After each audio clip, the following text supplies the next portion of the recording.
የሚወደኝ የለም አትበሉ። ብቸኛና ዓለሜን የማያውቅ እኔ ምስኪን ነኝ ጠሪ የሌለኝ አትበሉ። የበታች ነኝ ዕውቅናዬን ክህሎቶቼን ተሰጥኦቼን የሚያሞግስልኝ የሚያጨበጭብልኝ የሌለኝ ምስኪን ነኝ አትበሉ። ፈተናዬ የበረታ ነው አትበሉ። ይልቁንም ፈተና የመጣው ሊያነጻችሁ ሊያጠነክራችሁ ሊያዘጋጃችሁ እንደሆነ ብቻ እወቁ።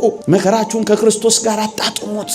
ክርስቲያን ወደ መሆኑ በመከራዎች ውስጥ በፈተናዎች ውስጥ ያለውን ጸጋ ልመዱ። ወደ እውነተኛ የክርስቶስ ምህዋር ውስጥ የክርስትና መንገድ ውስጥ እንደገባችሁ እወቁ፣ ተረዱ።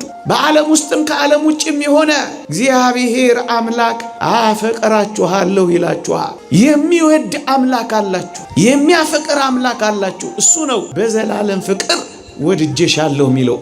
ታዲያ ማን ነው ማንም አይወደኝም የሚለው ክርስቲያን? እሱ ከወደደ ዓለም ቢጠላ ምንድነው የሚደንቀው? እግዚአብሔር ቢጠላ እኮ ነው የሚያስጨንቀው።